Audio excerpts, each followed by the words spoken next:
ቶሎ ድረሺ ባል ተገኝቶልሻል ሲሉኝ ነው ቤተሰቦቼ ከአንዳንድ የአውሮፕላን ትኬት ገዝቼ ወደ ኢትዮጵያ የገሰገስኩት ትለናለች የዛሬ ባለ ታሪካችን ከአሜሪካ በውስጥ መስመር። እንግዲህ ምን አለች? ቤተሰቦቼ ባል አግኝተውልኝ ሲጠሩኝ ወዲያው ነው አለች ወደ ኢትዮጵያ ሄድኩት። ሰውየውን ተዋወቅኩኝ፣ ከአንዳንድ አረገዝኩኝ። ወደ አሜሪካ ቫኬሽንን ጨርሼ ስመለስ ነፍሰ ጡር ሆኜ ነው። የጅብ ችኩል ቀንድ ይነክሳል እንዲሉ እህታችን እንግዲህ በጣም ቸኩላለች ለኮሚትመንቱም ለእርግዝናው። የሆነ ሆኖ እንግዲህ ከእርግዝና ጋር ወደ አሜሪካ ተመለስኩ። ብቸኝነት አለ፣ ባይተዋርነት አለ፣ እርግዝናው አለ፣ መውለዱ አለ። ይሄን ሁሉ ስቃይ ብቻዬን ተቋቁሜ ነው የወለድኩት። እንግዲህ መውለዴ ባልከፋ ነበር። ይሄ ቤተሰቦች ያገኙልኝ ይሄ የልጄ አባት ቺተር እንደሆነ ደግሞ ወዲያው ተረጋገጣለች።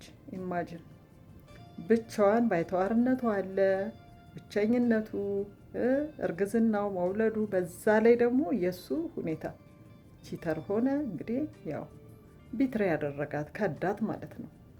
የሆነ ሆኖ በዚህ ሁሉ ስቃይ ልጄን ተገላገልኳለች። ልጁ ደግሞ ሲወለድ የኦቲዝም ህመም ተጠቂ ሆናለች። ኦቲስቲክ ሆነብኛለች።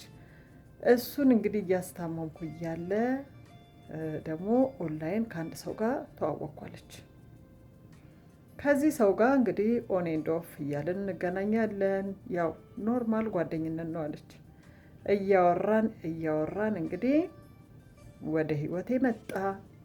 ይሄንን ኦቲስቲክ የሆነ ልጅ ሳይታክት አለች፣ ሳይታክት ሆስፒታል እየወሰደ እየተከታተለ ልጁ እንዲድን አድርጎ ዛሬ ልጄ ከኦቲዝም ነፃ ሆኖ፣ እኔ ኦቲዝም እንደሚድን አላቅም ነበር እሷ እስከትጽፍልኝ ድረስ፣ ነፃ ሆኖ ደስተኛ ልጅ ሆነ። ከዚህ ሰው ጋር እንግዲህ ተጋብተን ለሱም አንድ ሴት ልጅ ወልጄ በደስታ እንኖራለን። እህቴ ብዙ ጊዜ የወንድን መጥፎ ነገር የትዳርን መጥፎ ነገር ብቻ ነው አጉልተን የምናወራው። አንቺን ፔጅ ላይ ብዙ ሴቶች የሚጽፉት ስለ ወንድ መጥፎነት፣ ስለ ትዳር መጥፎነት ብቻ ነው አጉልተው የሚያወሩት። ብዙ መልካም ወንዶች አሉ፣ አባት፣ ወንድም፣ የትዳር አጋር የሚሆኑ በጣም ብዙ ወንዶች አሉ። ስለዚህ ስለነሱም መወራት አለበት። ኢማጂን ይሄ ሰው አግብታ ፈታች አላለ፣ ወልዳ ነበር አላለ፣ የኦቲዝም ህመም ያለበት ልጅ እናት ናት አላለ።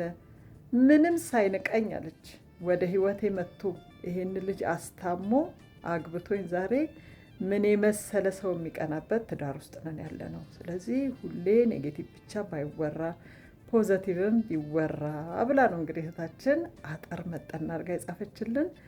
በጣም እናመሰግናለን። ዊ አር ቬሪ ሃፒ ፎር ዩ። እንኳንም ምርጥ ትዳር ሰጠሽ። የመጀመሪያው ቢከዳሽም፣ የመጀመሪያው ቃሉን ባይጠብቅም፣ ሁለተኛው ደግሞ ጥሩ ሆኖልሻል። እግዚአብሔርን እያመሰገንሽ ትዳርሽን እንግዲህ ይሄ ምርጥ ትዳር እርጎ የሆነ ትዳርሽን ኮምኩሚ ልንላት እንወዳለን። በእኔ በኩል ይህንን ያልኳት፣ በእናንተ በኩል የምትሏትን በሏት። ውድድ ነው ማረጋችሁ ባይ